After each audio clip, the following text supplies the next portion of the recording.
Hey guys, what's going on? I'm Retro Bliss. You're on the very first episode of Close Up with Retro Bliss. Welcome to the show. I'm very excited to do this show.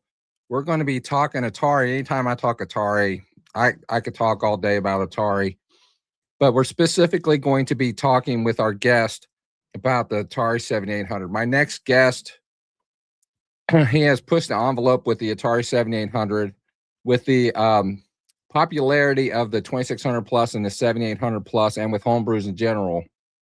There's been kind of a renewal of homebrews, but his ports for the 7800, they just take it to another level. And so I want to talk with our guest. His name is Darryl Guenther. He is no stranger to the Retro Bliss gaming channel. And so without further delay, let's just bring him on. Hi, Darryl. How are you doing today? All right. How are you? I'm doing all right. I do have to let everybody know I have a sinus infection, and so I'm kind of sucking on cough drops to keep from coughing all the time. So I hope I'm not disturbing anybody by doing that. But anyway, we're not here to talk about me. I want to talk about you. You've been on the Retro Bliss Rewind podcast with us a number of times, and now that I'm doing more intimate situation, I wanted to have you on, and you graciously had agreed some time ago to be on the show, and so I appreciate that. So you've got some new stuff that's been released here recently. Mousetrap has been released. It's on Atari.com, and then there are pre-orders now for Pengo. Yeah. And Pengo, I tell you what, I'm gonna let you talk about that, but because I have a version of that, but what made you think that this is something that belonged on the Pro system? Tell us all about that. So Pengo was the game that I followed up after Popeye, and really, the games that I've created, they're kind of, I selected a lot of them based off of what, sometimes it was a technical thing I wanted to figure out. And then it was also maybe a game that I really liked from my childhood. And when the game crash happened, and I had an Atari 5200, and we went over to Camelot Music with Mom, and here's Camelot. Yeah, here's a bin full of 5200 games. First time in my life I had too many games. I didn't know which one I wanted to play, right? And I remember them days. Yep. Pengo was one of those games, and my friends and I loved it. Like, I loved Pengo on the 5200, and then there was an arcade next to my friend's house, and we went over there and played the arcade once. It was so hard, I just walked away. I was horrible at it back then. So, but it was a technical thing that got me there. I started thinking about which games would I like to see on the 7800, and I wanted to go from Popeye, which was a pretty static screen for the most part. And what if you have to rearrange the stuff? How would I go about doing that? Right. How would I have all these movable blocks on screen, and what would be the mechanic behind that? And so that just one thing led to another. And once I start going down that path, I either keep going or I'm like, okay, that's enough. And this one just kept going. Yeah. We were talking a little bit before the show about people with OCD. Yeah. I actually have it too, so don't worry about it. It's about other things, but I totally get it. You get focused on something, and you're hyper focused. You have to continue on, and and it's a challenge sometimes, but challenges where the cream rises to the top, and things look good, and from what I've seen, looks really good. Oh, thank you. Thanks. So,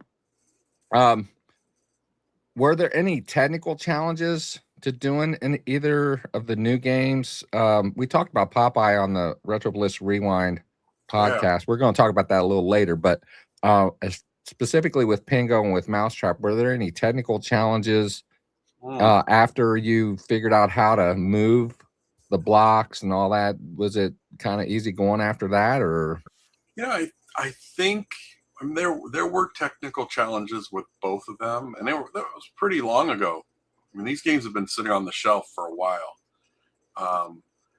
But there was, with Pengo, I'm trying to think. It was just at first, it's like, okay, all of these blocks can't necessarily, at least in 7800 basic terminology, right? They couldn't all be sprites. Some of them were going to have to be background.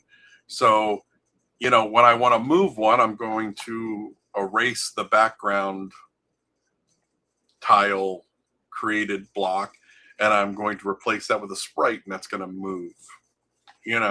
How am I going to work that? There were challenges with shaking the walls. I think at one point, that was something where it took a little bit of time. Mm-hmm. But yeah, that was a pretty straightforward, process. I don't remember anything being too terrible with that one. That's one of those games when I first started playing it, I didn't realize that you could utilize the walls to paralyze your enemies for a little bit. I didn't know that. Yeah, but it's a very fun. It's almost like a puzzle game, but it's more than that. I mean, it's a challenging. It's just, it's just a challenging game that you have. It's not like you just have to solve a puzzle. You have to do it while you're avoiding, being killed. Right. But the graphics on it are amazing. Oh, they are amazing. So, before we get into the specific games in general, I do want to ask you a question about any decisions that you've made in programming as it relates to the sound, because the sound on a 7800 is odd. Maybe you can explain to us the different types of sound on a 7800 and how you approached it for your games. This is probably a good one that I'm kind of glad you brought that up, because that actually leads into how I started the sound on Pengo back in the day. But just to back up, there's the television interface adapter, which is the chip that was in the 2600. So that has 2 channels of sound. It can make, but it can't even fill, like if you're talking the octaves of a piano, it's missing notes in there. So even if you had all the notes for maybe 3 octaves, you could at least make a decent 2-channel, you have a bass line and a melody line. Mm-hmm. Excuse me. But with the TIA chip, you don't really have that. That's why a lot of times you hear, I remember when I was a kid and my friend, same video game crash, he got Mr. Dew's Castle for the 2600. And I had it for the 5200. And I'm like, why do some of those bass notes sound like somebody's stomach's growling, on the 2600 version?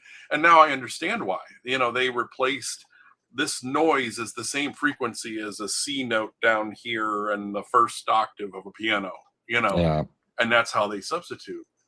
But when you go even deeper into that, you have 2 notes, and you also want sound effects. So to have music that has a bass line and has a melody line and then has sound effects too, that's 3 voices right there, possibly. You have footsteps, it's really challenging. So when I created Pengo, like I said, I had just come off of Popeye. Popeye had been done for about a year, I think, at least. It had been completed, and there was no, Hokey wasn't there yet. Hokey wasn't created yet. So there was no cartridge that would play the pokey sound. And I remember waiting for, it just seemed forever when a solution would come out for that. Because Al from Atari Age had said, hey, you want to release this on Atari Age, but we were waiting for that board. And so when I created Pengo, I thought, I don't want to wait this time. So I created Pengo with TIA music. which was the real challenge. Yeah. And so I had picked out the melody like da da da da da da da da da da da da da da da, you know, and then what I had done was I created pokey accompaniment with that. So technically the game would be playing that melody line, and the pokey chip would be getting the calls. So if later on you added a pokey chip to your cartridge, it would fill it out. That's kind of where I was going with that. I was trying to make it an advanced.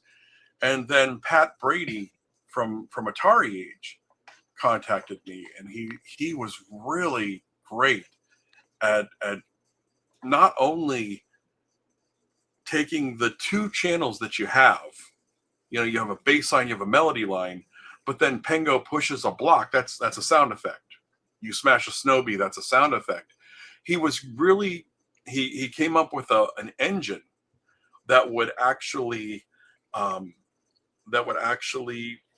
cancel out the bass line for a second while that sound effect played. Oh. So like, if we listen to the Tia sound on Pengo, it's so impressive. And I think I said this earlier when we were talking at one point that I can brag about it because I didn't do it. Right. But I'm so impressed with it. And people say, well, why would you ever want to play Tia music? But if you listen to that, it's like you almost don't know you're listening to Tia. It's that impressive to me, at least. I mean, maybe I'm jaded because I'm coming at it from a technical standpoint, and I'm thinking it shouldn't be able to do this. There have been a few games that I've been impressed with the 2600 sound. Oh yeah. In general, so I get it. I mean, for you to be able to do it. Yeah. Oh, for those of you who don't know, the 7800 was installed with all of these 2600 sound Tia chips. If we didn't mention that earlier, sorry, you probably did, and I just forgot. Yeah, just two channels of sound and not even full music scale to work with. So you're dealing with that. So it actually, I got a little nervous because my game, I thought, oh, this is pretty much finished, and he asked, oh, you mind if I do this? And so it's weird to go full circle that that Opcode is offering the Tia first version, because the way the Tia first version will work is, if you put that cartridge in a standard 7800, you're going to hear Tia music. But if you put it in a 2600 plus or a 7800 plus, you're going to hear pokey music unless you choose Tia, because the emulation in the 7800 plus and 2600 plus are going to detect that there's a pokey chip available and switch into that mode. Even if you just buy the Tia cart, it'll still recognize the pokey sound in the plus units. Yes. Yeah. So that's kind of the advantage. If all somebody wants to use it for is for the plus system, then you save $10 and you get the full sound. I wish he offered them at the same time because I want to get my hands on them, but yet I kind of would rather spend the extra $10 on the pokey chip. So I'm kind of torn. I've had my finger on the order button a couple times almost, and I haven't pulled the trigger yet. I get it. Yeah. Because if you do have a standard, if you have the actual Atari hardware, you want to have the pokey version allows you to go back and listen to the Tia music if you want. I can show that later too. Yeah, we'd love to see that. You mentioned that prior to the show. Yeah. Well, why don't we start and talk about Mousetrap, and I'll tell you why I want to do Mousetrap. First of all, it was offered first. Yeah. It's at Atari.com. You can buy it. I think is it Atari Age. Atari Age. Yes. Atari Age. I'm sorry. They own Atari owns Atari Age. So anyway, I have it. I've not opened this yet because I have the ROM of it, but I had planned on playing the cart because let me see if I can pull it out here. The little part I got for the game, and I may bring me up in the shot a little bit, okay, just so See if I can do it. Give me just a moment. I have, you can't see it because there's a green screen. This adapter that goes in a 7800, and as you can see, it's got a Super NES controller, female.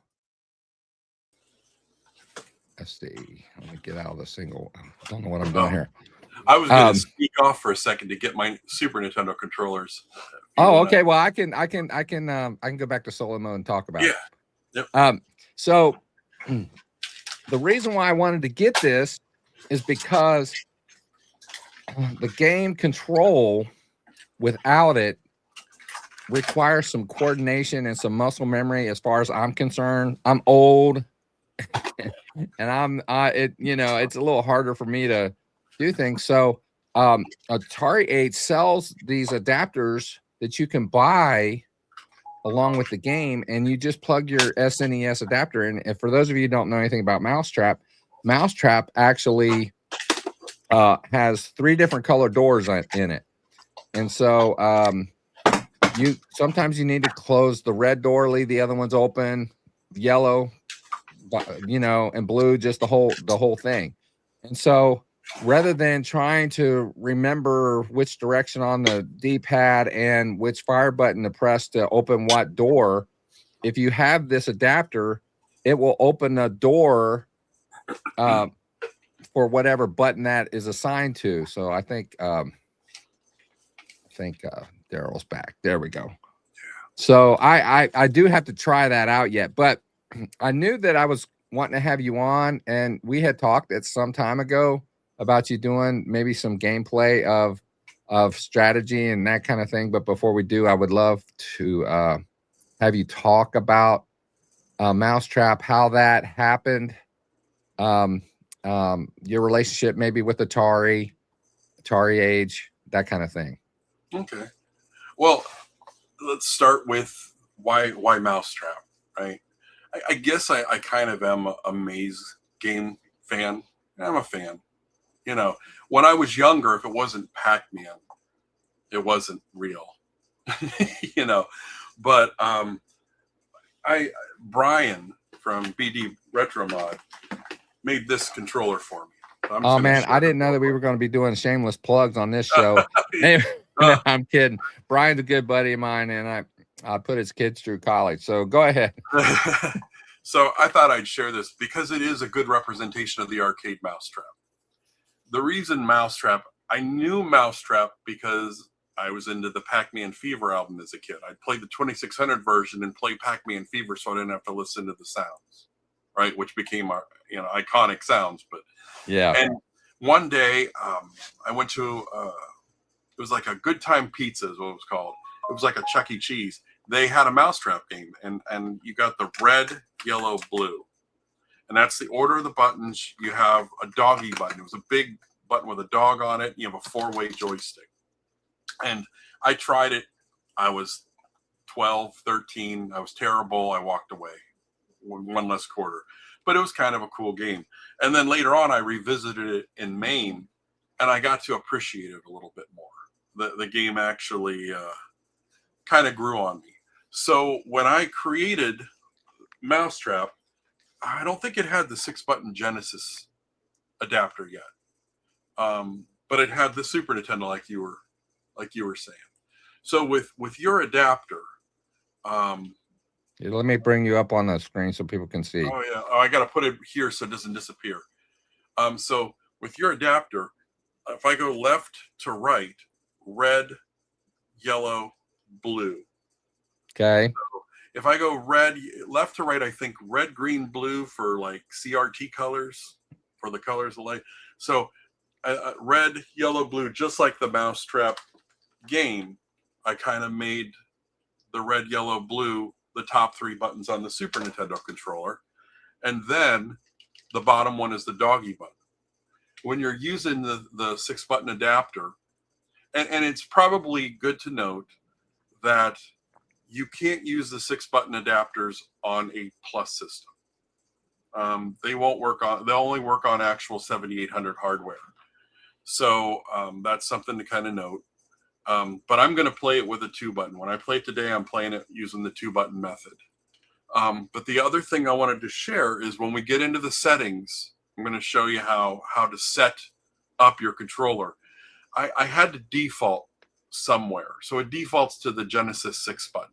So you have to actually go in when you turn it on. You have to go into the settings and tell them, I have a Super Nintendo controller. And there's 2 settings for Super Nintendo. There's standard, which is the top 3 buttons are red, green, blue. The bottom's a doggy button. Start pauses. I think when it's paused, if you hold both shoulder buttons, it resets. So it's all couch compliant. And then there's a setting called color button. Color button is because some of the ASCII controllers actually have the same colors as the mousetrap doors. They do. Yeah. So you've got your green doggy button and you've got your red, yellow. And somebody requested that while I was making it. Hey, it would be really cool if you could line these buttons up so that now there's 2 settings for the Super Nintendo controllers. That was kind of intuitive of that person to think to ask you to do that. Yeah. Now the only problem is that when you're using a 6-button Genesis controller, not a problem yet. The top 3 are your red, green, blue, and any of the 3 bottom ones are your doggy. I figured it's just easy to slam any of those 3, and then start again. We'll pause when you're using that. Oh, sweet. This controller actually plugs into player 1 and player 2's ports. So this will work on a 7800 plus or a 2600 plus. I told Brian I need one of those real bad. Yeah. So I made this, and that was Brian's idea, actually. He said, I don't know how those adapters are going to work on the plus systems, but having 2 of these, you can use this on a regular 7800, or you can use it on the plus. So there is a setting in there for dual joystick, and that's what this is using, the dual joystick method. Okay. So those are all the different ways you can control it. Really a neat idea for a game. And I'm sure that when it was programmed, no one really had thought about actually porting it. Now, I know that it was ported a number of times, but how to control was probably an issue for the people who did port it. So why don't do you have it queued up? Because if you have it queued up, I do. Let me I just got to build it here. All right. He's got it all set up there. He's is it compiling the game? Is that what it's called? Yeah. Okay. Yeah, I'm making a fresh, it's been a while. Fresh version. Yeah, and so here it is. All right, I'm gonna go ahead and add to the stage. All right, I'll pause here.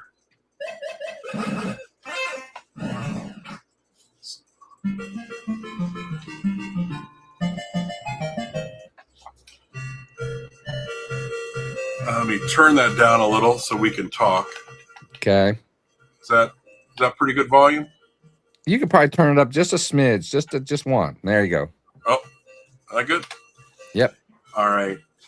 So that music is actually something I picked out on my keyboard that is very similar to the Mousetrap song on the Pac-Man Fever album. Oh. Okay.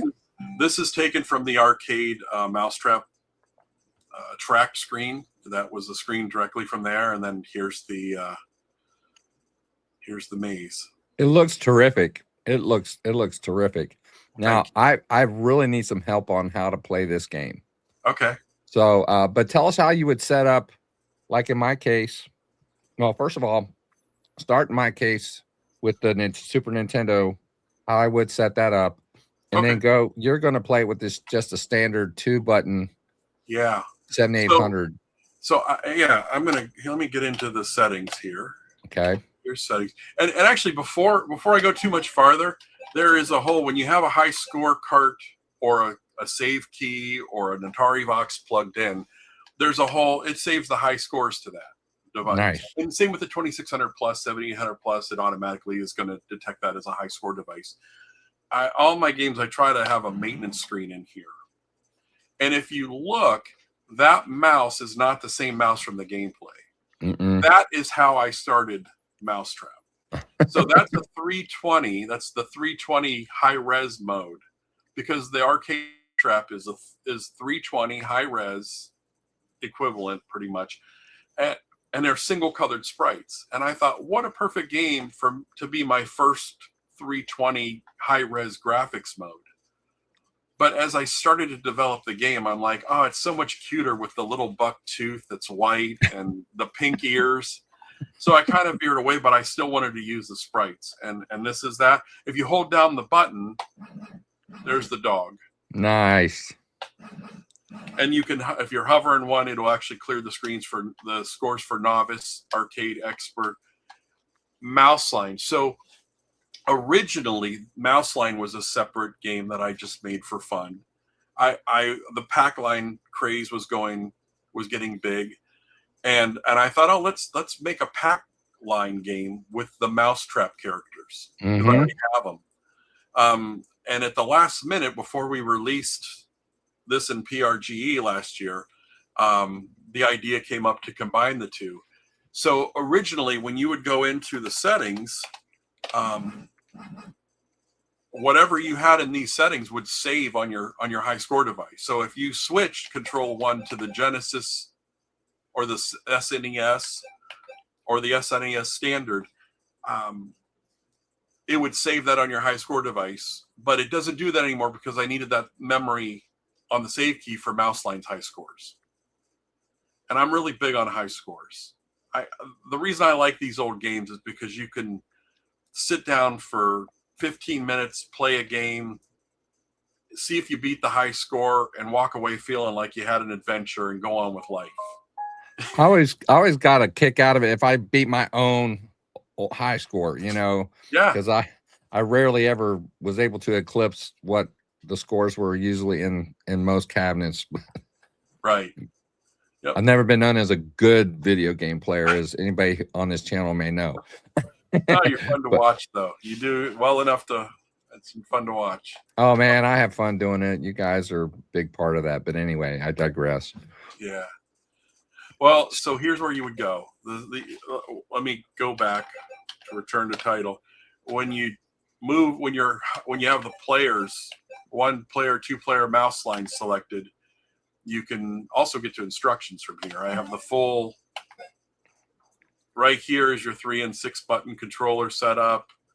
If you have a Mega 7800, if you have, let's see, there you go. If you have the Super Nintendo, no, this is standard controller, standard 2 button. The dual stick that I mentioned earlier, where both sticks 1 and 2 are used. Mm-hmm. And then that's another option. So if you have 278 or plus system, you can have 1 controller for the D-pad, and the other D-pad can be left, up, and right for your colors. Red, yellow, blue, and then down is your doggy. So, Okay.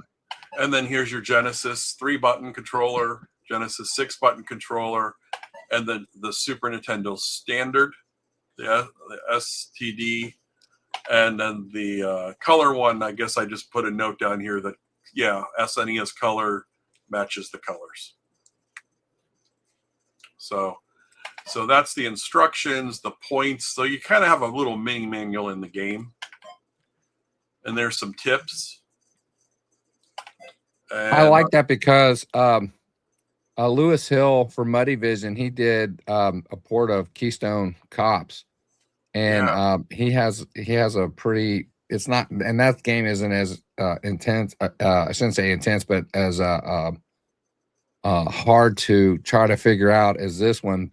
Yeah. But having those instructions on there, that's huge. I like that. So here's settings. Now, door pause is used for the 2-button game. I prefer to turn door pause off, but I've defaulted it to yes because it was a community request. When you're playing with a 2-button controller, you move the joystick in the direction you want to go.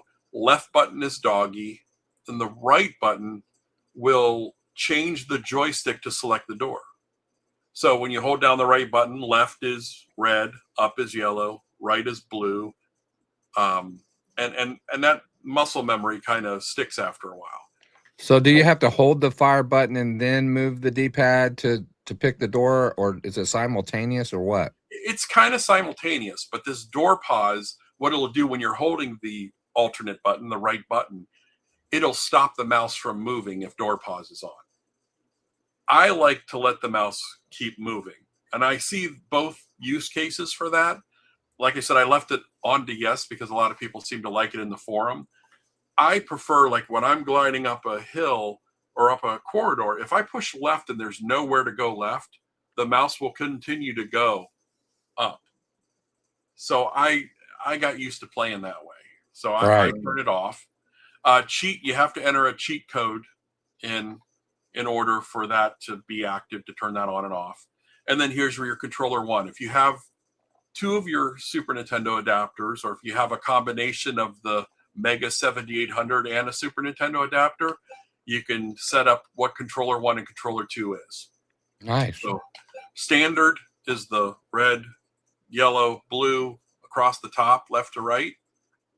And then color is the one that matches the color buttons that match, like the ASCII pad and the Super Advantage. That's what I was trying to think.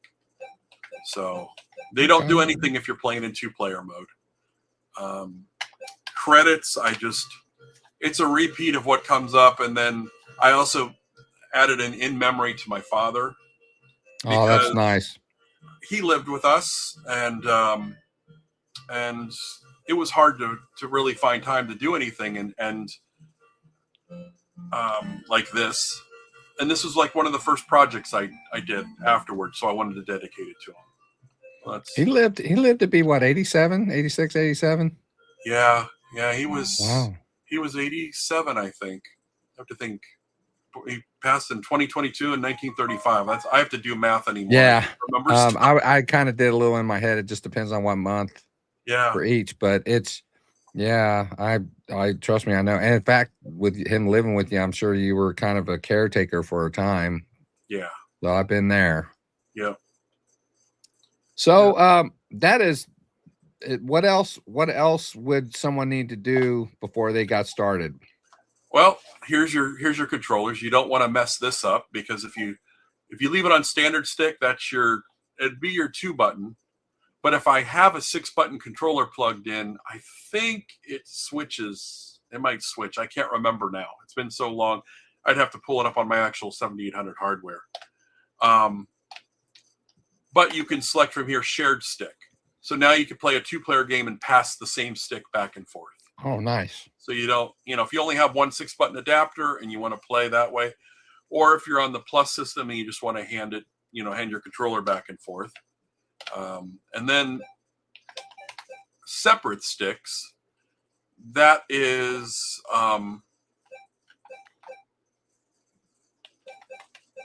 so shared stick and separate sticks. Separate sticks was the default, I think, when I got here.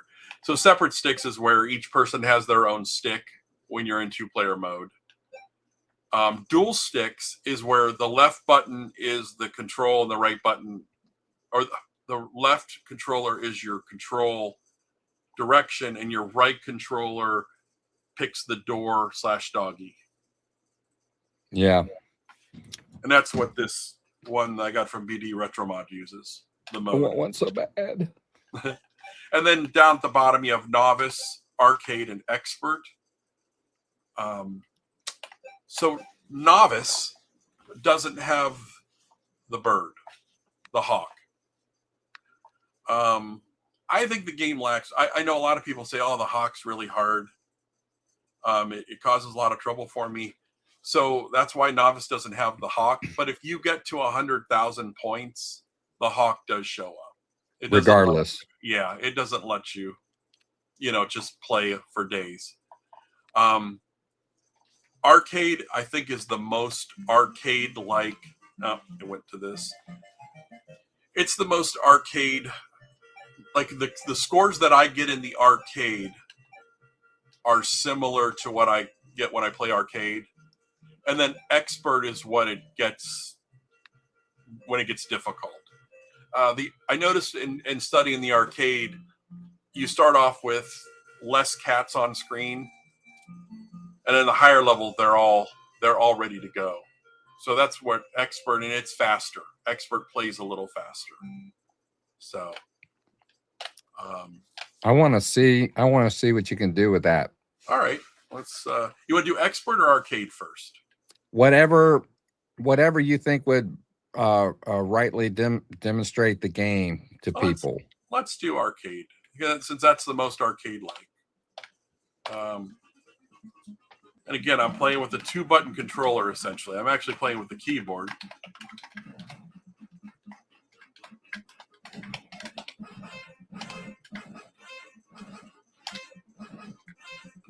So the key to really get, because like I said, I'm big on high score. And the key to getting a high score is really collecting all the gifts. Now, see, as soon as I went in that inn in the center, yeah, the hawk went away. Oh. That's the way you get rid of the hawk. So it's not really that difficult. You just got to get used to opening and closing the doors. Mm-hmm. So now I'm going to go in there real quick, and that guy might. Now I'm in the upper right hand corner. He left. You got out. Yep, without having to use a bone. How many bones do you get? You start off with 1, and there's 4 on each screen. Okay.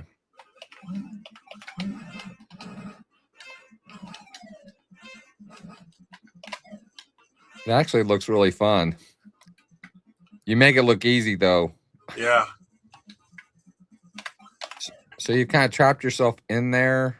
Yeah. See, waiting for the. Oh, I wasn't paying attention. I'm sorry, I was talking to you. No, that's what we're here for. So that's what I will do a lot. I will trap myself in here. Now I'm not collecting the prize anymore. And see, I just trapped those 2 cats.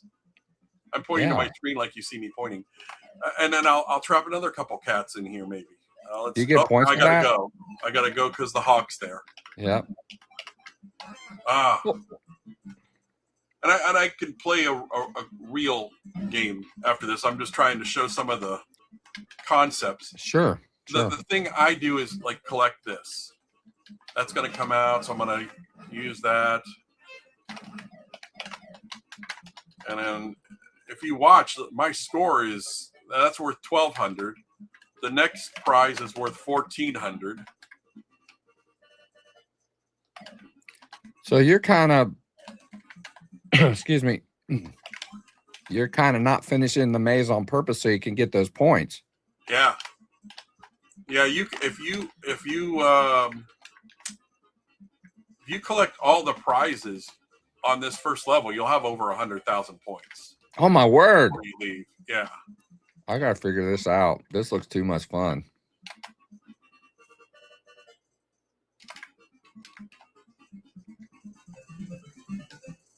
and at 30,000, you get an extra mouse, or yeah.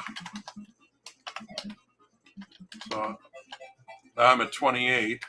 Now I'm going to come in here because I think it's about time for the hawk to come out. Mm-hmm. Oh, I just trapped those guys. Look at all those guys that are trapped in the blue door. So now, and you said you get extra points for that? No, but they can't hurt me now. Now I see what you're saying. You've eliminated the threat. Yeah. And now I'm at 30,000.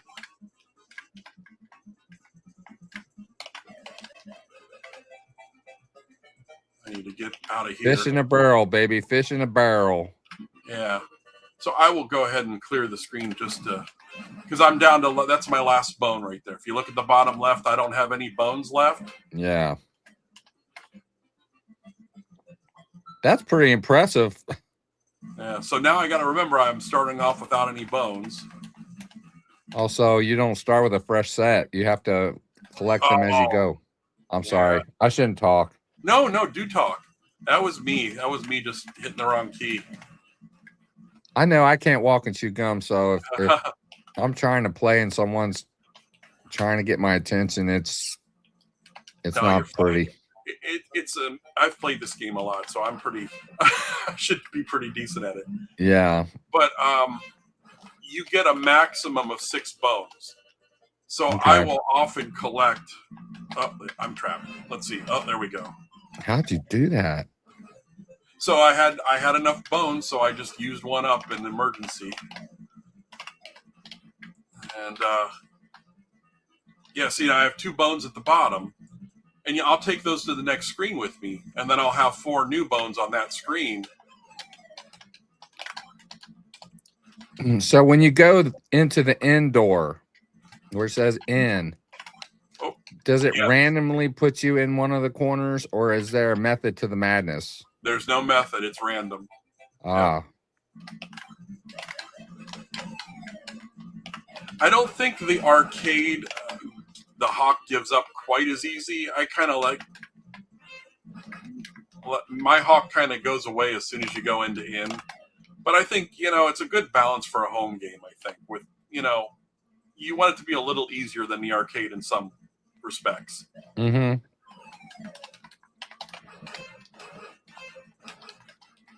Well, I know there have been a lot of people who have like eagerly awaited this game. Yeah. Yeah. And just, I know that on the channel, we've talked about it, even though I haven't really been able to talk a whole lot about it. But people are like, yeah, I ordered it. Yeah, it looks amazing. I can't wait to play it. And I ordered the adapter, and and I'm on Facebook groups also, so not just on the channel, but like on Facebook groups and stuff. I've had some discussion about this game. So oh, nice. I haven't seen those discussions. I'd like to see them. All right, I'll let you know about some Facebook groups I'm in after the show. But okay, yeah, I just cleared 2 levels, and again, I kind of played with the arcade a little bit. If you notice now, the top left corner cat is just booking it. Like those top 2 cats are really fast. Yeah. So now you have 2 cats that are super fast. That's kind of what Expert's like. Expert kind of boosts you up to that point where all the cats come out pretty quickly.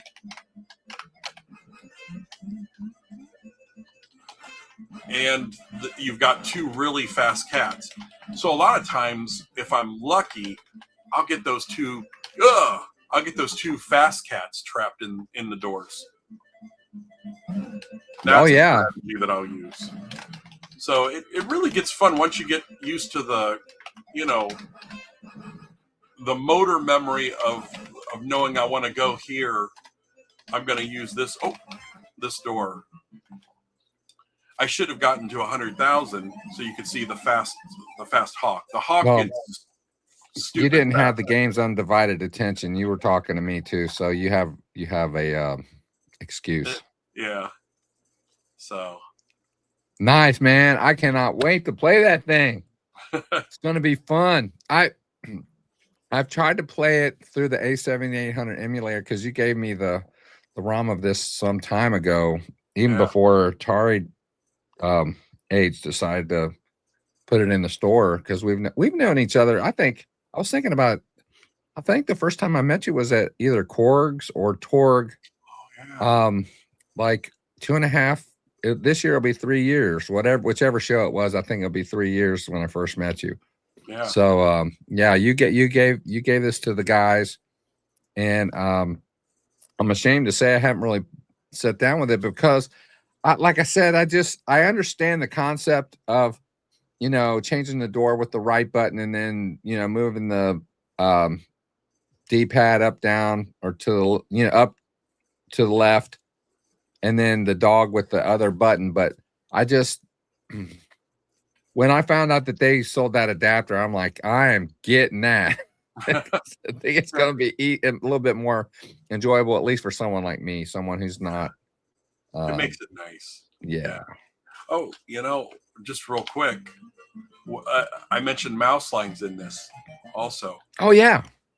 So if you move over to mouse line, the advantage of mouse line was just a game that used Tia sound. You had the dog bark, you had the eating the cheese, but you didn't have music.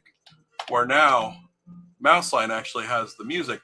Where in Mousetrap you can collect up to 6 bones in your possession at one time before you're just wasting it. This one I limited to 3 because you're only on 1 row. So you start off with 1 bone, I'll get this one. And I camp out on this one too. This one, I hope this isn't boring. I find the strategy of this to be really fun, even though it seems boring. Like, why would I want to camp out this long? But just like Mousetrap, if you collect these prizes, like I keep this cat here, if you collect these prizes, your score is going to just shoot through the roof. And that cat is going really slow. Yeah. But once you've camped out too long, you're not ready for it. He just takes off after. You have to be really careful. And I think it's up after you get to the trophy prize or so. Oh, there goes. Oh, that was it. So I call that crazy cat mode. Now I'm going to go ahead and clear it so I can get another. So now I've got my maximum of 3 bones. And I'll camp out a little. And as you go to like level 3, level 4, you can't really camp out as much because that cat is constantly going pretty fast. I can see that. You have to balance your bone inventory. Or right now I don't have to. No, so the strategy I'm using now is I'm kind of camping out. I'm collecting prizes to get the high score. Try not to eat that cheese. And I'll bring the cat over here, and I'll be more careful this time. If you can hit the bone button real quick before he hits you. Yep. Yeah. And okay. So I did it. And now he's slow again because I changed the level. Yeah. I'll get this bone. What I was going to share is a strategy that I use is I'll have 2 bones, and I'll hit the doggy button right before I get that bone. Like so, I ate that, and now I still have 3 bones. Because when you get into the higher levels, that's the challenge, is trying to, because you see the cat's now going a little bit faster. It's really trying to get as many of these prizes without the cat getting you, and keep 3 bones, because it gets to the point where what kills you is you're using the bones so much that you don't realize you ran out. So it starts off pretty slow, but I think it gives a little bit more depth than just a regular pack line game. I was going to say to me, this looks more fun to me, but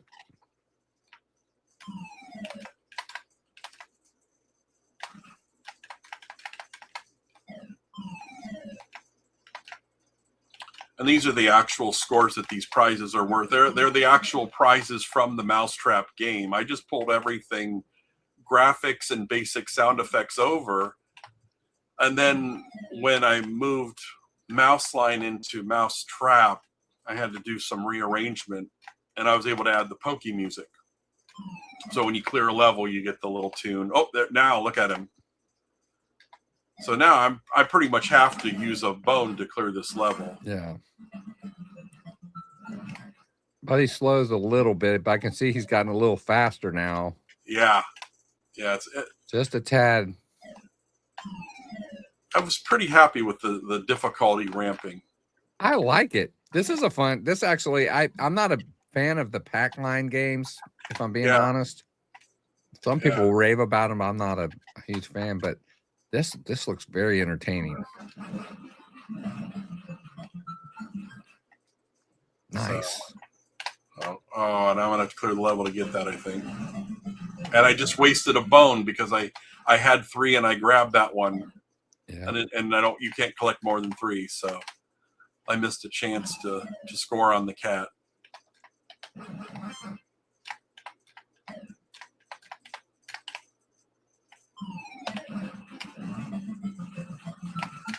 See, this is why I wanted you to do some gameplay, because you're showing strategy to the games. I like that. Yeah, see, now the cat's just always fast. Okay. I mean, he will go faster, but he'll catch you if you're not careful. Whoa. Came out that way. Hey. It seemed like you can run away from him, but you can't stop or hesitate at all. Right. Oh yeah, he'll catch you if you let him get too close, he'll catch you. Oh, he'll speed up or something. Or he just Oh. So now I've reset. Now my prizes aren't going to be worth as much now. The first prize is going to be the 200 cheese. Oh, I see. Yeah, I'll just kind of. I think that's probably enough for that game. Yeah. Well, let me get this, put this like this for now while you get situated. But I have enjoyed watching you play both of those. I mean, people go, why do people watch you play? I get it, man. I mean, you want to see when people are good, and you also want to see when people are bad. And I think that's my wheelhouse. But but you know, it's think about the arcade. You know, how many kids were standing around an arcade machine while one was playing. You know, watching someone play a game is very normal. Yeah, very normal. I enjoyed that. That's the thing. Yeah, like I miss the days of your friends are watching you. You know, watching you try to get the high score. Yep. Yep. I didn't have a real arcade that I went to on the regular. Are you from Ohio? Am I right? I am. Yeah. I live in the Cincinnati area, and I actually, if you know where Kings Island is, I can see the fireworks from my house every night. So, wow. Yeah, they had an arcade when I was a kid because it opened up in the 70s, and I'm old, and as a late 70s, early 80s kind of experience, I would go to the arcades there, and I'd be just mesmerized by all the sounds and the lights because everything else that I ever played was just like a cabinet here at Kmart or at the racquetball court or something, just one, scattered about, but having all, it's just, yeah, man, it's just you don't have that these days. No. And you don't have a bunch of friends watching. I was thinking about that today. Part of the retro nostalgia is you were there with your friends, you were watching, you're cheering your friends on. But sometimes if you're playing a 2-player game, you want to see them do cool things like, oh man, you almost got hit, good job, you dodged that. But on the other hand, you're waiting for your turn, so you're also anxious to play. Yeah. And it was such a weird, it was fun. It was just fun to have that, have somebody watching you play back then. It was fun to watch the games play. Yeah. Do you want to see the arcade mousetrap in contrast? Yeah, let's do it quickly, but I'll bring it up to the stage here. So here's the startup on the arcade. Now I have version 1.0 on mine because mine's not up to version 5 yet, right? But let me get my mouse out of there. This is the arcade. I'm going to there. So there's your high score. I don't have the same high score screen. But look at the high resolution mouse, single color. Oh man, it looks totally different. It does look good. Yeah, so I tried to copy the other one this. Look good too, but to some degree, I tried to copy, except I have the mouse head going around as the marquee, and here we should have that little thing where the mouse eats this. There you go. Mouse eats cheese, bone, and cheese. Dog eats mouse, cheese, bone, and cheese. So very similar. I mean, very, very similar. The sound is totally different too. Well, yeah, it's all samples. I don't know if I have my buttons set up, so I might not be able to really play this right now on this one. Yeah, I don't know which one's the doggy button. So now if I go in here and I go into the inn, the hawk does kind of go away. Sometimes it lingers a little bit more than mine.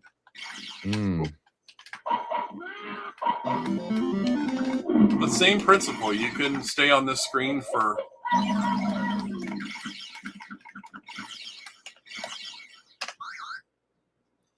don't know what the other door is, but that's the arcade. That looks great.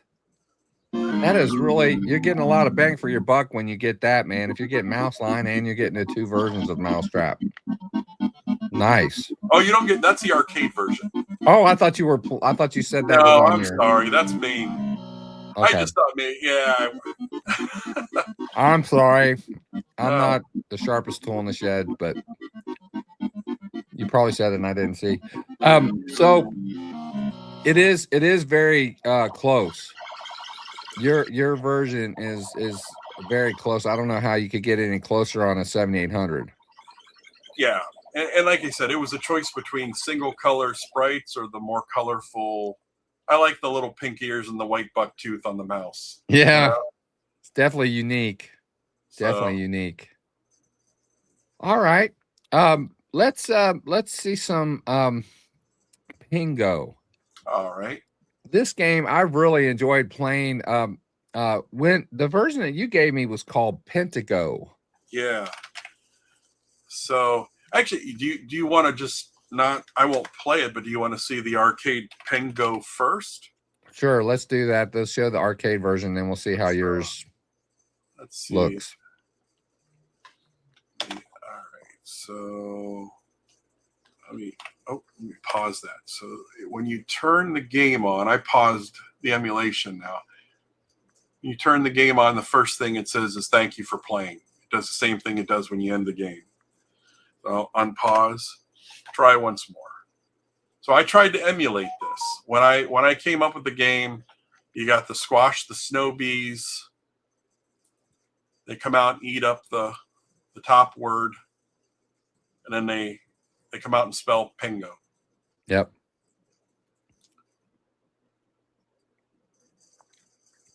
And this. It's a cool animation there. Yeah. And then it plays. So there's the arcade, which is brutally difficult. And then I will. I probably. I can put it back on. Pengo here.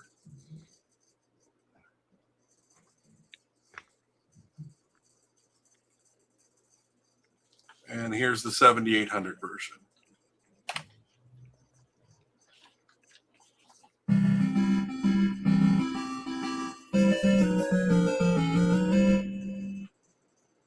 Nice. Thanks for playing. Try once more. That's what you get with the arcade when you turn it on.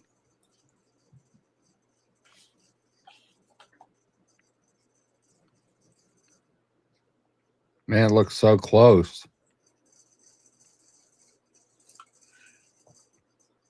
Oh man, you did it. Yeah. You did this it. This was fun. Yeah. That Pengo, I just paused it. That Pengo is actually spelled out on the screen. And I created a giant black sprite that is underneath these snow bees that kind of swipes across and reveals, so that it smoothly adds it on there versus just chunks of characters. Yeah. So that was a technical little, and I think if I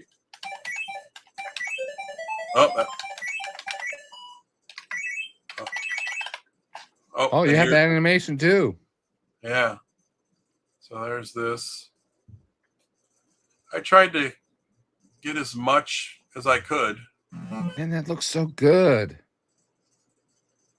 doesn't always succeed well. I think if I do there, now it's called Pento. I just entered up, down, left, right on the keyboard.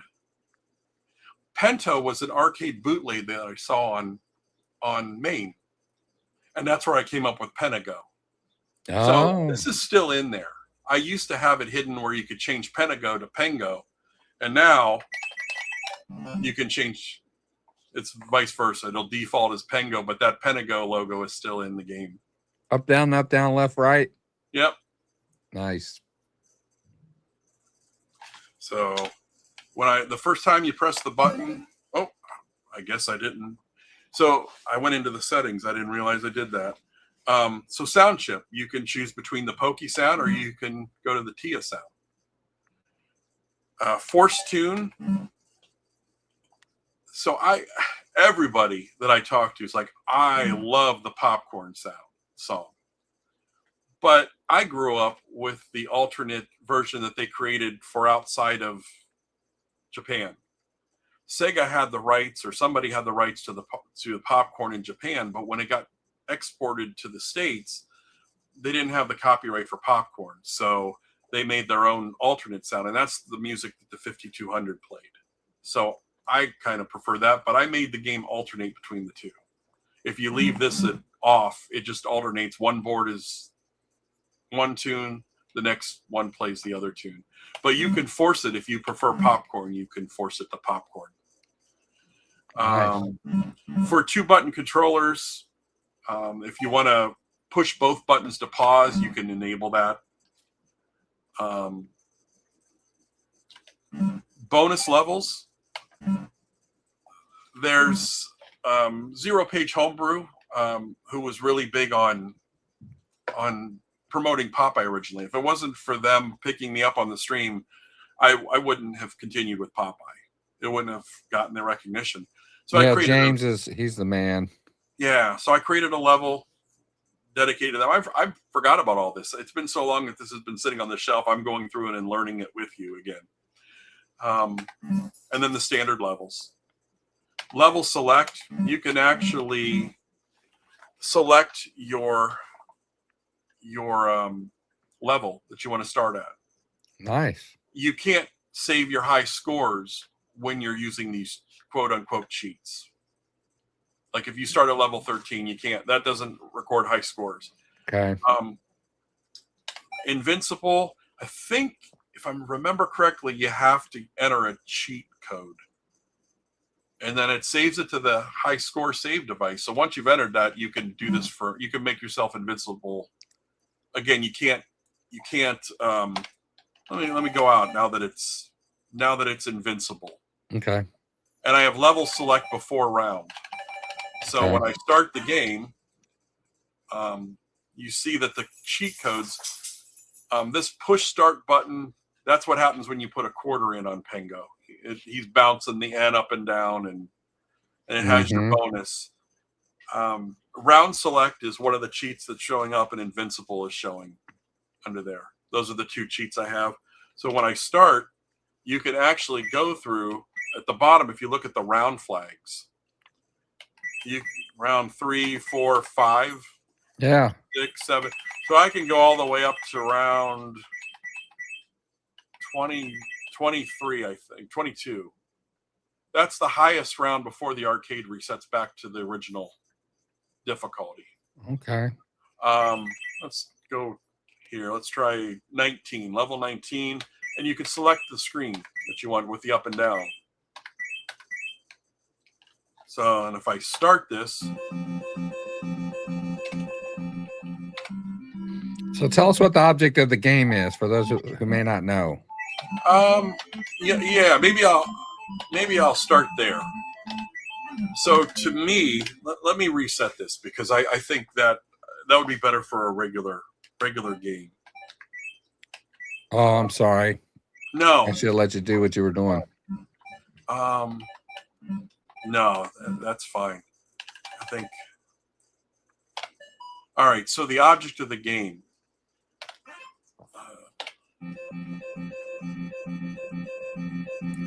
So you have these ice blocks, but then there are 3 diamond blocks. Yeah. So, and I paused this here for a reason here also. So, again, for me, high score is the object of all these classic games, right? So my first goal is to line up those diamond blocks. My first goal is to line up the ice blocks without touching a wall. So I'm already looking at this level. You can see my mouse pointer, right? Yep. I'm already thinking I'm going to kick this block down. I'm going to kick this block over. Now they're all in the same row, and I'm going to put them together. That's my first goal.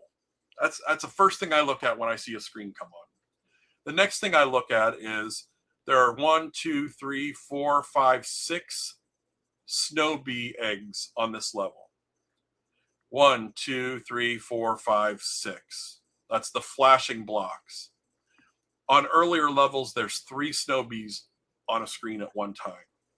So 3 of these guys are going to hatch. The other 3, if you crush those, if you remember where they're at and you crush them, you get 500 points. Or if you crush a single Snowbee, one Snowbee is worth 200, I think. So actually getting them before they're hatched. Yeah. Yeah. So the first thing I'm going to do, I'm going to hit this down, and I'm going to dodge these guys. Well, I'm not going to dodge them. Nice job. Yeah. So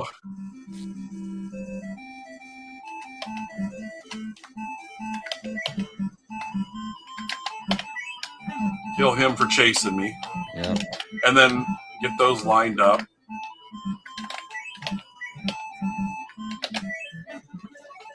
And I got my 10,000 points. So if you get 10,000 points every level, that's the way you get the big scores. Mm-hmm. Now these guys are stunned for a minute. I don't walk over them. You can walk over them when they're vulnerable like that, but they're not worth much. Watch this. I stunned them, and I killed 3. I got 3,200 points for that. Nice. If I would have walked over them, I would have gotten 100 points each. That's 300 points. Yep. That's a big difference. I stun them and try to hit them with an ice block. So I'm always thinking points. Right. Okay, there's a slot. I'm going to go down here. Oh, get out of there. And then now they're all in the 3, same vertical level. Oh, nice. Oh, hitting the wrong button. And there you go. 10,000 points. That's my strategy. Nice. And 30,000 is an extra life. I don't want to walk over him. I want to crush him for 400 points. Not 200. I was wrong. 400 points for one. And then he's dead. And then I just shake the wall because I like to watch it jiggle after the level. And I'll get an extra life with the bonus.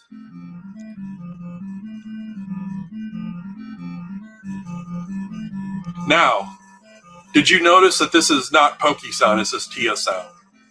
I didn't think it sounded bad. This is Tia. This is the built-in 7. So here we go. That's a 2-chord. Let's clear this off. Let's get that up on that level. Yeah. Kill him. Oh, he cleared that block for me. Get that out of the way. And get that. Oh. Well, we got 10,000. Still got your points. So that's always a bummer when you're like, yeah, I got it, but I died. Yeah. It's kind of like throwing a touchdown pass as you're getting sacked and you break your collarbone or something. Yeah. Yeah. Not a good analogy, unless you're a Bengals fan. Okay. So there's the Tia sound. It doesn't sound bad. It really doesn't. No, and so again, some of those notes could be a little harsh, but they're not too bad. They're not a lot. No, they're not. I mean, being a musician, when you hear a 2-note chord, yeah, or there's a melody and a like you say, a bass line or something, you kind of you get that. But to be honest with you, like for most games coming up, when I came up, we didn't even have any music at all. So yeah. The fact that you're even able to do this is pretty impressive, in my opinion. But and you're hearing all the sound effects. It's not cutting the sound effect out, really. Yeah, I mean, it is, but you don't notice. Yeah. So I was really impressed with the music that Pat did on this. You did good. He did good. Yeah. And then the intermissions, if you don't want to sit through them, I'll skip them for now. You can hit the button and skip it if you're tired of seeing them. Okay. But I could switch to Pokey. Yeah, let's do that. I thought this was a good demo, because most like I said, most people are going to ask, why would I ever want to listen to worse quality music? But I think it's pretty good for being the lesser quality. Yeah. Absolutely. Definitely better than the Donkey Kong commercial release music that they made. Mario's Footsteps on the 7800 Donkey Kong. Mm-hmm.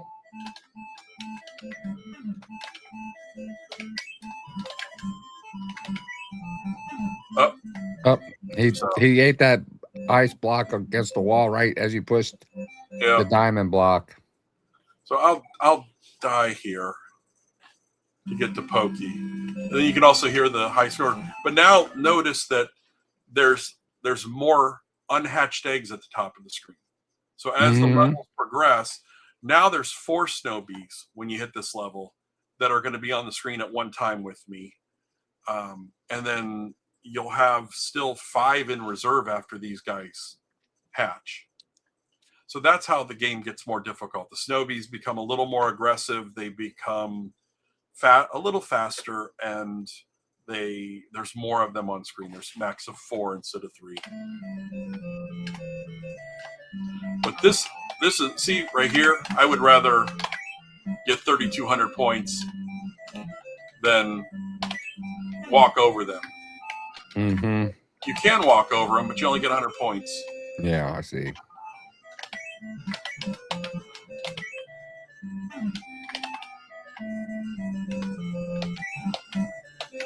I'll go ahead and kill him off.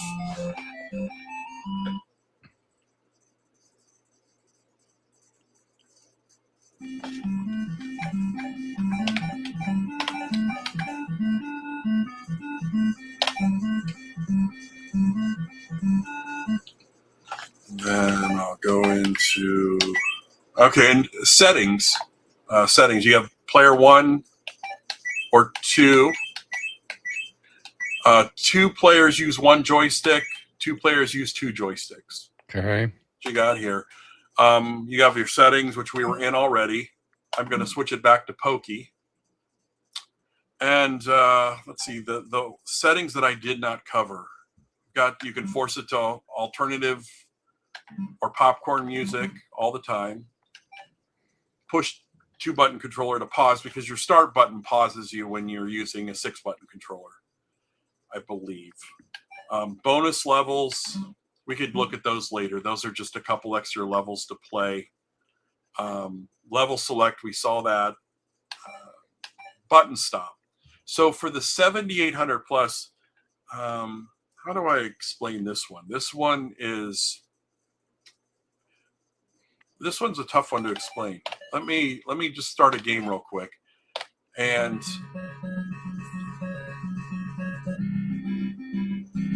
I can definitely tell the difference now that I've...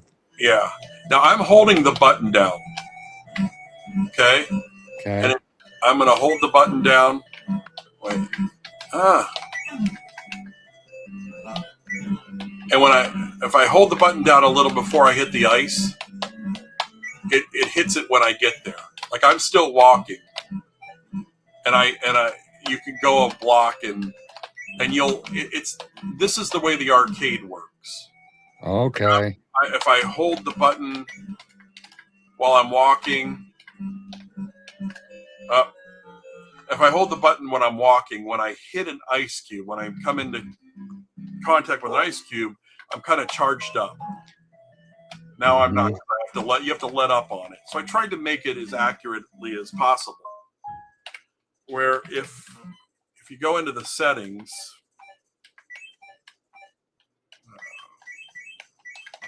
and you select button stop, I called this specifically for the 7800 plus D-pad, because I was having trouble not hitting a diagonal. And the way the game is if you hold diagonal and there's no ice blocks in your way, Pengo's going to go up, over, up, over, up, over. It's going to choose every other.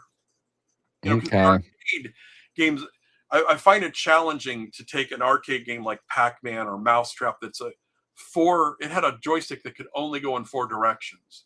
And then you add those diagonals, you try to figure out, what do I do with that diagonal?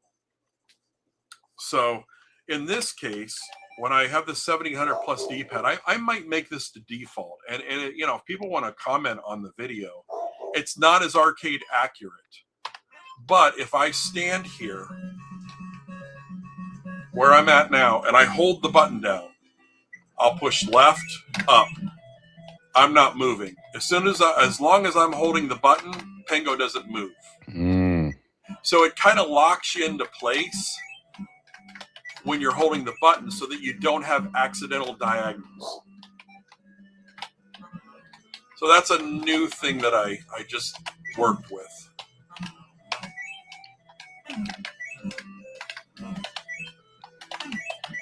And I don't know if that should be the default or if that should be an option. So thought about updating the demo in the forums and asking, what do you think?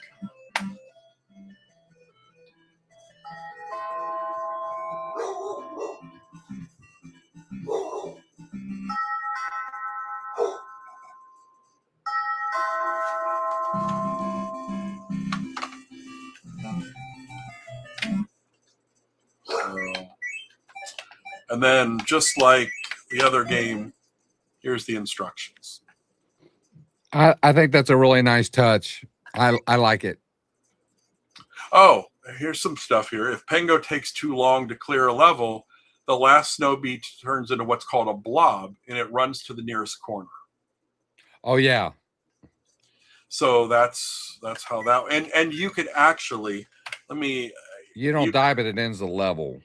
Yeah. And what I found by using cheat codes and playing with the arcade a little bit is that you can have all of the snow bees can be on the screen. You'd never last this long on the arcade. But if all the snow bees were on the arcade screen and you spent too long on the screen, every snow bee will start to hatch. Those eggs will hatch, and all the snow bees will turn into blobs and run to a corner. It'll end the level. It's just like a built-in thing. So that's part of this game too. I've forgotten about that. Settings, sound chip. You could force the T or a pokey. Buttons to pause. Atari Vox high scored save key will save. There's where I added the diagonals can be challenging. Set the button to stop to 7800 plus D-pad to enable that, to where you hold the button down and Pengo doesn't move. That way you can find the right direction. Because I found myself, I'd hit diagonal and I'd slide around an ice cube instead of pushing toward the ice cube. Because I'd have that diagonal. And he'd want to go up and over instead of pushing the one that I was intending to hit at the right. Because I was getting up a little. So that kind of keeps that in place. Basics. So here, let me get out of this. And I'm going to go into that settings, and I'm going to turn on invincibility. And I'll start the level so they can't kill me when I'm invincible. It's a cheat code I use for development. I'm just going to speed up the emulation to like 1,500%. Okay. And you'll see that after so long of playing the game, one's getting ready to turn into a blob here in a second. Yeah.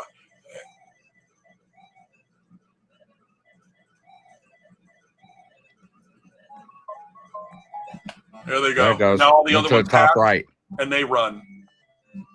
That's what the arcade does if you're on a level too long. So if something weird's happening, that's what they build into the game. So I thought that was a neat little thing to add in there. Yeah.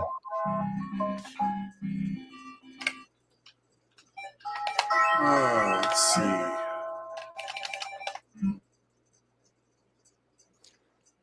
Oh, bonus level. So this is where blob mode, I made this a bonus level that you can play. Blob mode is how I tested that functionality. So I made a level full of blocks where the snow bees start off in blob mode. So I'm in debug mode blob. Oh, wait, I don't think I want to be in debug, though. I don't want to be invincible. Oh, it is disabled. Okay. So now when you're in blob mode, there's the hatch snow bees. They all start off as snow bees. And now they turn into blobs right away and start leaving. And you have so much time to either clear the, line up those for extra points, and once you line them up, they're stunned for a minute. So now you have a chance to go kill a couple too. Yeah. Get more points. So just an alternate mode that came out of, I made this mode so I could learn how to control the snow bees. Because you'll get weird situations where the snow bee can't get to a corner. There could be a star block in the way. Uh-oh. Yeah. There could be a star block in the way, and the snow bees can't get to the corner. So they will actually just leave if they hit a corner that they can't get through. So now they're in blob mode. Oh.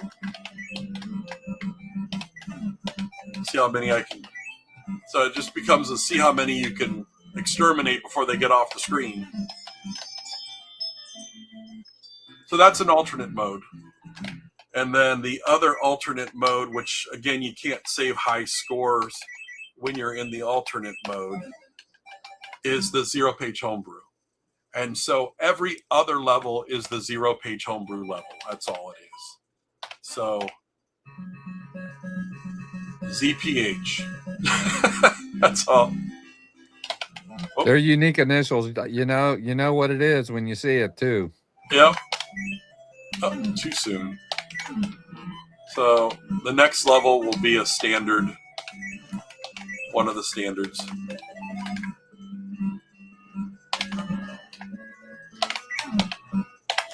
And shake the wall.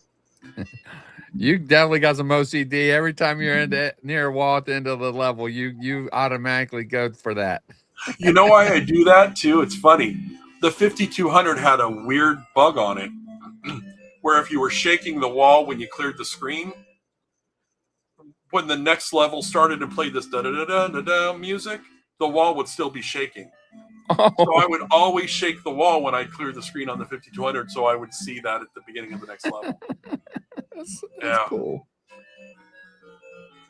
That is a fun-looking game, man. I'm telling you what. I have played it. I have played this. I haven't played Mousetrap much, but this I have played a little bit.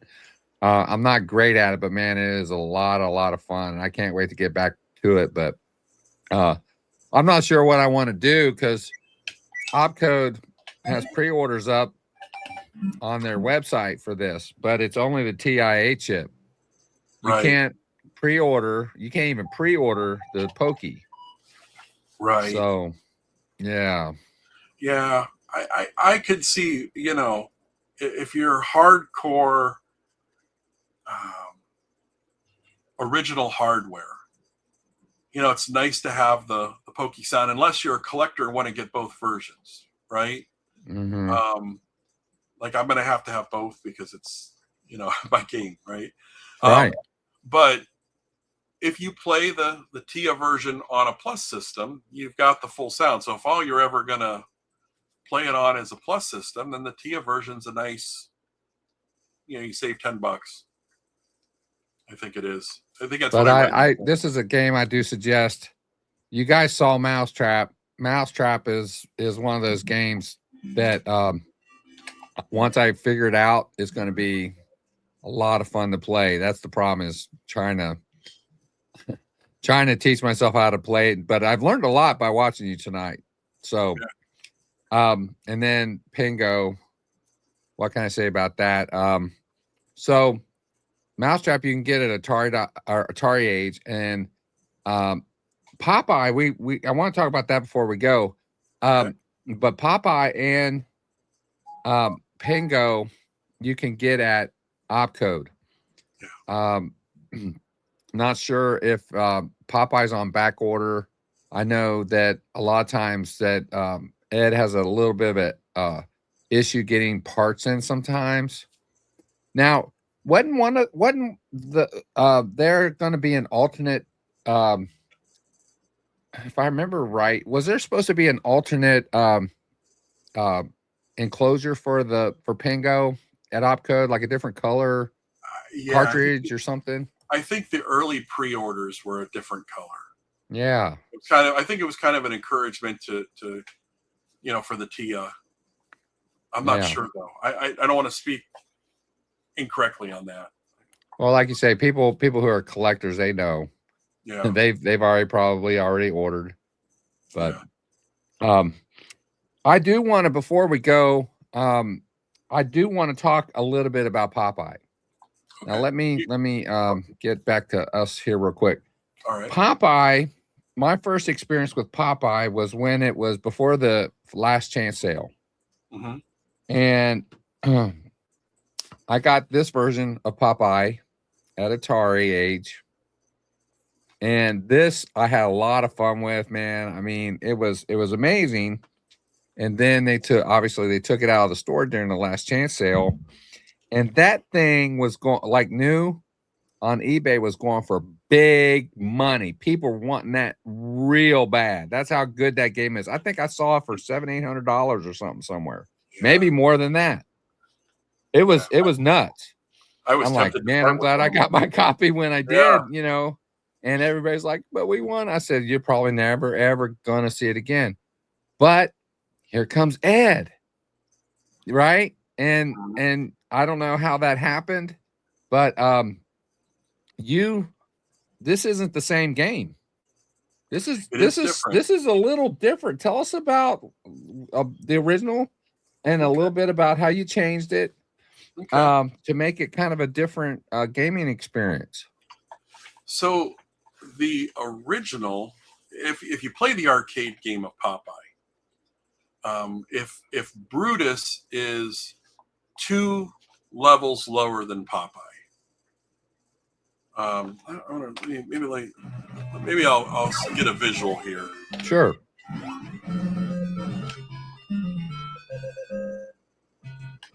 All right, let me. Okay, if you wanna put that up on the screen, I can. Okay, you'll have to present it, and then I'll. Yeah, sorry about that. That's all right. All right. Oh, you know what? I know what I'm not doing. Let me take that back real quick. Okay, I won't put it up yet.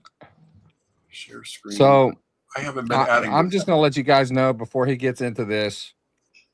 This version of Popeye for the Atari 7800 is my favorite game on the 7800. On the homebrews, regular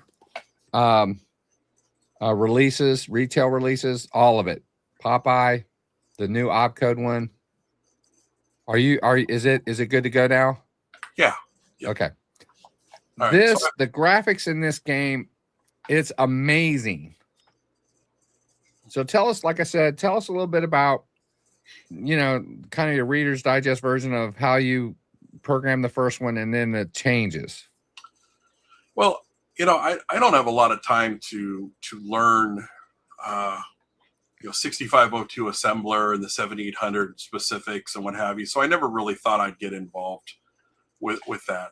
And then Revenge from Atari Age came up with 7800 Basic, and MK Smith created a plugin for Visual Studio Code. I could even share that if you wanted to see it at some point. But yeah, I wanted to. I read all the stuff back in 1983, 84 that the 7800 was going to come out and it could display the largest sprites and flicker free and what have you, unlimited sprite numbers and large sprites. I wanted to see this, I wanted to see what it could do.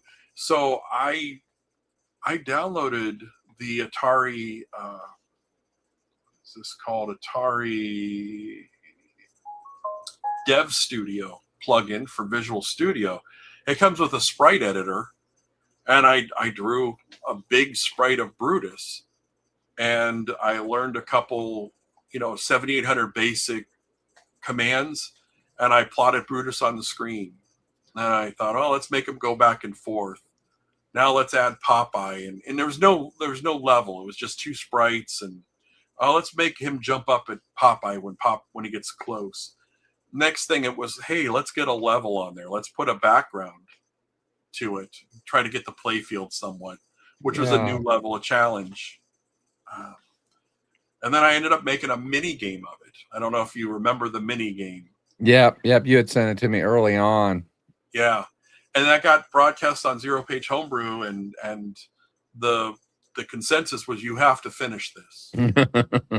No options. I time. Yeah, I don't know if I have time. Well, somebody let's see, it was Synth Popalooza said, "Hey, I'll make the music," and MK Smith said, "Hey, I'll help you integrate the music engine in the game." And all, I worked on the levels, and then had people from the community helping with the graphic enhance. Hey, that's a little blocky. Do this. This would fit better. And I remember redoing the tiles so many times that I thought, oh, this is never going to get done. But I'm really glad it did. And everybody that I mentioned is listed in the credits when you turn the game on. So yeah, this game, I mean, even the first version, if that's all that I ever had, I think it still would be my favorite 7800 game. Oh, but you made changes to it. I can list them, but I think they'd rather hear you tell us how you changed it from the first to the second version. Sure thing. So actually, the water at the bottom, that black water, I couldn't put blue down there the way things work. That this gray and yellow are part of the same color palette as the steps. Mm-hmm. This is all one block down here. So I experimented with a lot of different things, and I came up with the idea of just having that little yellow background makes it maybe look a little more like it's a shadow of water with something behind it. Mm-hmm. Did that a little differently than before. I just had little cutouts in the gray at the bottom. I thinned up Popeye. I redid all the sprites. Like Brutus's face is different, especially when he looks up. Like if you look at the sprites of when Brutus looked up in the older version versus this version, that's different. And I'm really happy with those changes. The hearts. So the hearts were if you see the heart that Olive has on her head, that was the only position that the hearts had. They didn't sway. They didn't animate. I didn't have the room for it at the time.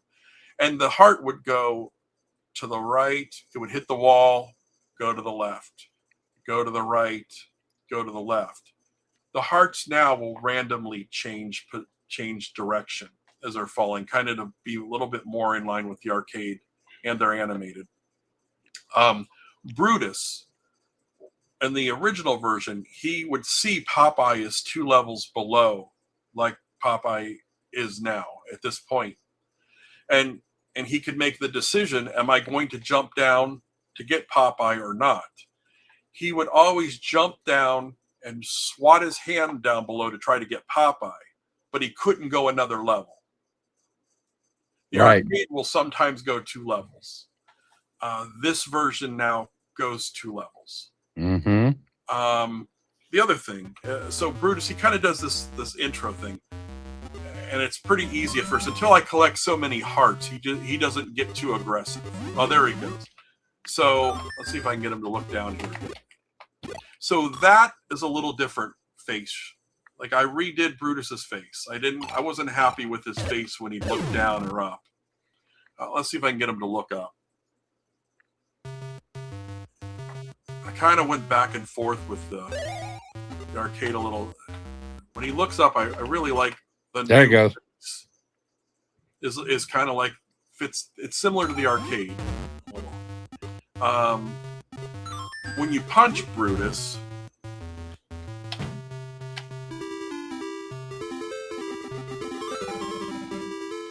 now I'm not going to get him because I hit the wrong button. There you got him.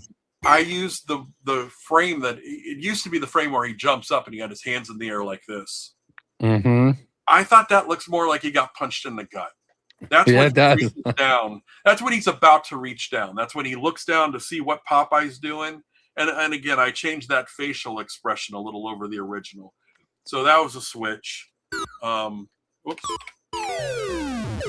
So people aren't paying attention to the hearts. They They Oh, they yeah. they tilt from one end to the other, and they have like a little tail on them now. The first one didn't have any tail. Yeah, and they're not just making it all the way to the wall. They'll change directions. Yeah, In the middle which of means the it get to the bottom quicker. yeah.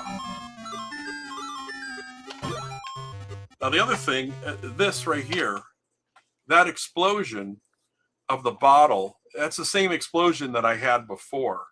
But I positioned it a little more where it's positioned in the arcade. But when you punch a skull, I was using that same explosion, but I was swapping the palette out to be Popeye's color, because the skull is the same palette as Popeye.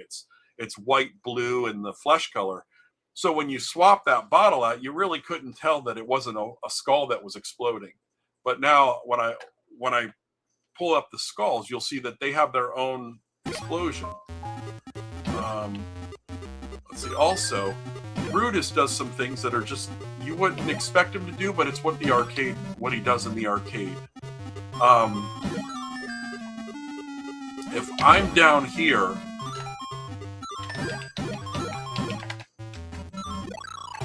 he may go up. He may go up, which and you think, well, why is he going away from me? But he does that in the arcade. Here, let me get a skull on the screen. So that's the other difference there is when the skulls are on the screen now, the sea hag's at the top of the screen. She wasn't up there before. Oh yeah, I see her. Yeah. So and she will actually throw the skull. The skulls don't come until you get off the top level. So let me get off the top level here. There it goes. She kind of throws her hand. Yep.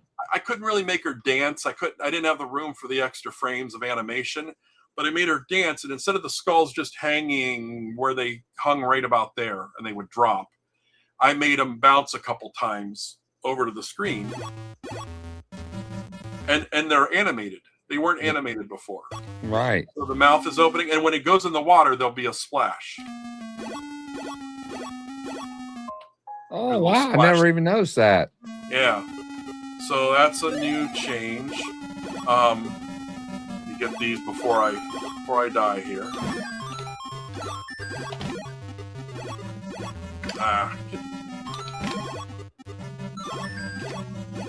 Oh, you got me. Yeah. The other thing is when you get the bucket over Brutus's head. Yeah, I love doing that. So and while we're talking, strategy wise, whoa. I'll get into strategy later. Let me get Brutus here.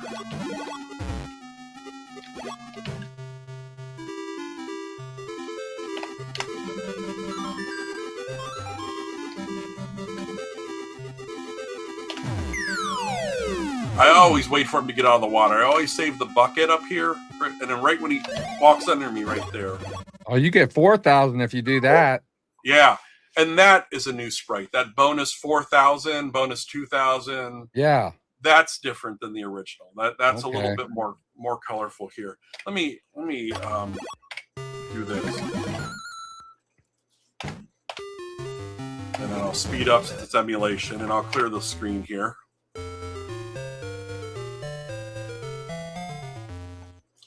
Here's the second level. So This one has changed a little. Wimpy at the bottom is different, and the ladder wasn't as thick. The ladder was not. The base was different to the ladder, and the water at the bottom was different. So the water, I changed the water to be more water-like, and since that is part of the blue, gray, purple palette, I was able to make the water blue down there. So Wimpy, I was going to try to make him eat the burger like he does on the arcade, but I was unable to do that. But that's different. Yeah. Now, you don't notice this in gameplay. I paused that at one of the kind of funky things. I'll show you. Here's my strategy for this level. I always get Brutus down here first. Yeah. I'll coax him down here. No, there's nowhere he can go. You didn't even have to move. No, I just get rid of them. And you can pretty much do that in the arcade too. I do that a lot in the arcade. So I think that's mostly it for this level. Oh, I know what I didn't cover was the skull, but I don't have the skulls on here anymore. Let's see. If I get to this level, I can wrap back around to the skulls. So what I'm doing now is I entered the cheat code in on the main title screen. Okay. It won't record my high score, and Popeye can't really. He can die, but you don't lose a life when it's in cheat mode. So I'm in cheat mode, and when you press select, it clears the level for you. Okay. So let's see if there's anything different. Oh, this level, the difference is really just in Brutus's movement. So he behaves a little differently, but I don't think there's too much different on this. This is such a fun level. When I first got to this level, I had never been to that level in Popeye before. I'm like, I keep collecting the letters and nothing's happening. And I'm like, oh, wait a minute. There's a ladder in the middle that every time I collect the letter, it gets longer. Yep. So when you get completed, he can rescue Olive. Yep. Excuse me. So notice I died, but I just started over. I didn't lose a life or anything. Yeah. So I'll go on to the next level that has the skulls, and then I think the skull would be one of the last things that I changed. So let's get a skull down here. That's a skull explosion. So it actually has a true explosion now.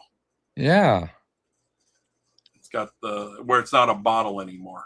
That's blown up. Nobody noticed that though. No, I didn't. The other thing that's different. So Brutus was pretty easy to lead. Like here, is he going to swat at me or is he going to jump down on me? Right? Now you don't know. Yeah, now you don't know. The original version, he would swat at you 2 times. The third time, he'd always jump. This time, he will still jump down at you after 3 times of swatting on the third time. If he swats at you twice, the third time he's going to jump. But you don't know what he's going to do the first time.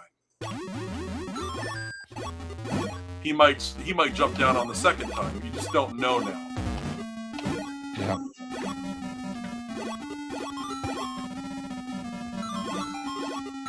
See, he went up. I'm on the bottom, and he went up. Yeah. But now he can come down and jump like that. Get me. Yep. So, he almost got you. Yeah. So, and really, difficulty-wise, I don't think it changed the difficulty any. It's just different. So I really like the fact that I could play both games and get a similar experience, but it's a little different. It's actually like makes it worth, because a lot of people bought both versions, which is really cool. Yeah. And it makes it to where it's kind of worth having both versions. It is, because they're different enough. They're different enough. Yeah. Wow. I tell you what, I like I said, this is my favorite 1700 game, and I got Popeye fever. I've streamed, I don't know how many times I've streamed Popeye, your version of Popeye on my channel. It's crazy. Guys are like, do you know any other games? But so I'm sorry. I forgot. Here's another change. Oh, okay. Before, I think you had to hold down start and select when you turned the game on, or when you hold down start and select in something to get to clear your high scores. Where now you can go from the options menu. And that also has do you want revision F with the... Some people don't know what that is. Yeah. So the original arcade game, when you played Novice, had a pinkish background to it. Yep. Which, this was a challenging one because it looks totally different on a CRT than it does on emulation. Yeah.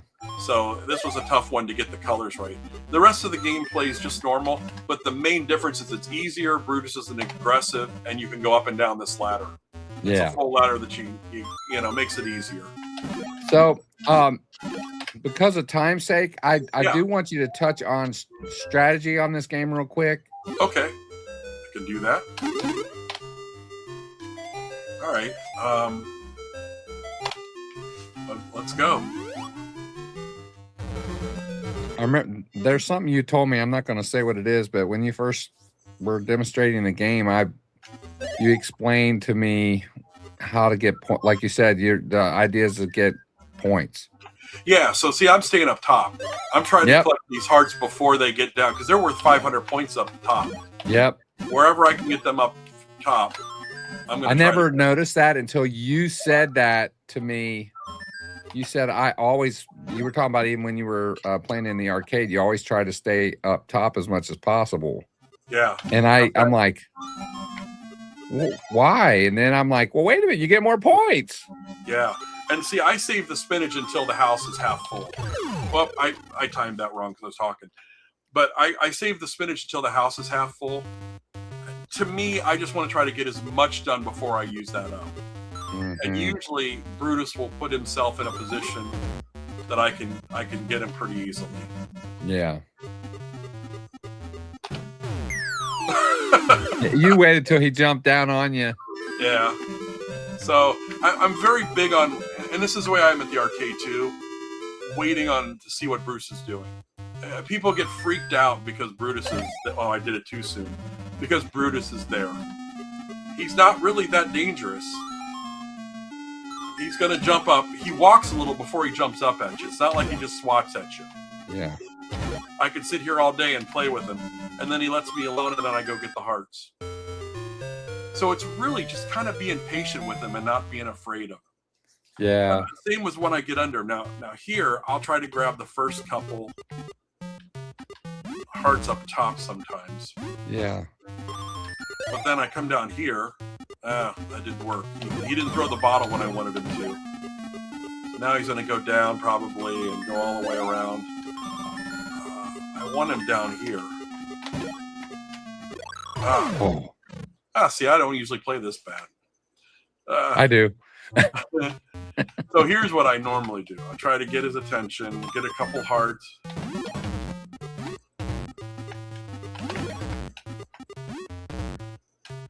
And then I'll go down here. Now that I'm down here, oh, now he's running. I'm not making a good example for any of this. There you go. Now he's trapped. Yeah, he can't go anywhere. Yeah.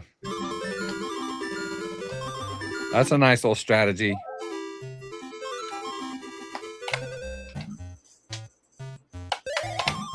Such a well done game. I mean, all of them, I could say this for all of the games, but for me, this one is the creme de la creme. I don't know how you could eclipse this on a 7800.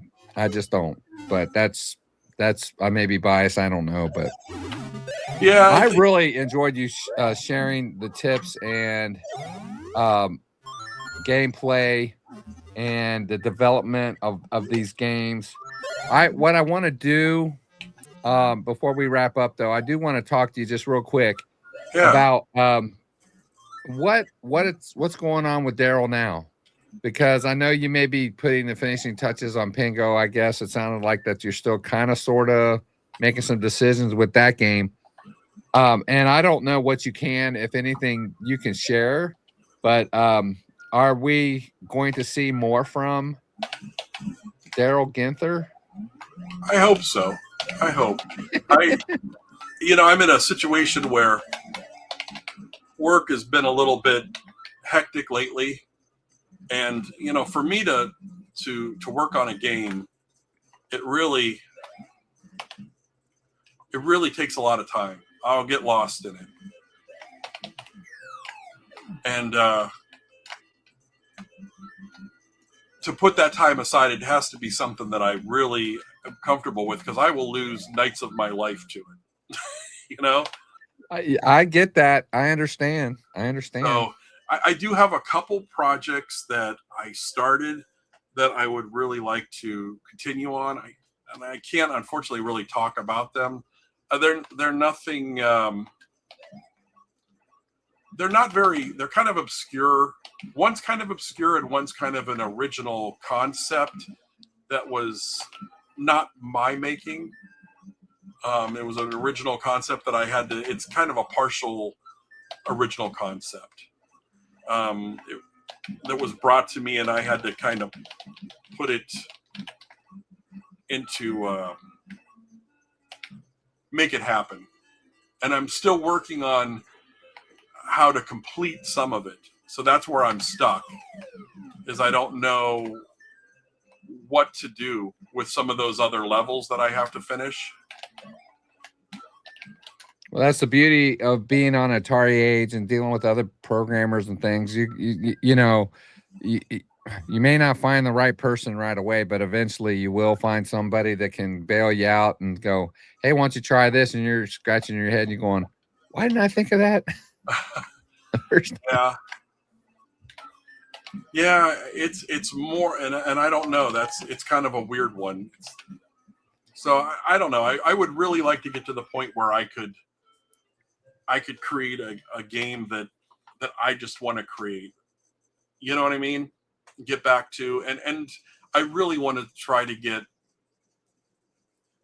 a port that's Mousetrap is really great because it's an officially licensed port, right? We have permission to use the Mousetrap name.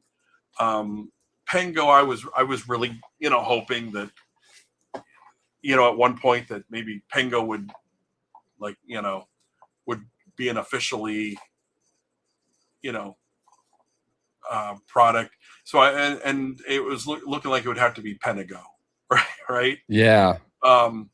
So like I said, the Pengo is still buried in there. That's the funny thing. You can still get to the Pengo logo. And yeah, well, I tell you what, man, it's like you've gone up the plate 3 times and you've hit it out of the park every time. It may have taken you some time. It's not as simple as just swinging a bat, but man, you've really hit some home runs with these games, and I really enjoy them. I want to thank you for being on the show. I've been looking forward to this for a while because I just love talking homebrews in general, and I'm just such a fan of your games that I was like, yes, I gotta have Darryl on. I gotta have Darryl on, and we kept missing each other, but it's all good, man. I appreciate you being here. Yeah, thanks for having me here. It was fun to be able to actually play the games too, because it's fun for me to watch people play the games. But I'm always like, oh, go over there, or hey, you can shake that wall and stun those snowbees. That's why I wanted you to do it, because I wanted people to see how it's done, because they're not going to find it through me. I'm telling you that right now. So, anyway, I want to thank everybody who tuned in to watch the show. Stay tuned. These podcasts are not going to be regimented, but they will be released on a fairly regular basis. So be sure you like, subscribe, share, all that fun YouTube stuff so you don't miss when we have awesome guests like Darryl Guenther, man. I tell you what. So with that, y'all have an awesome day. We'll see you next time on Up Close with Retro Bliss.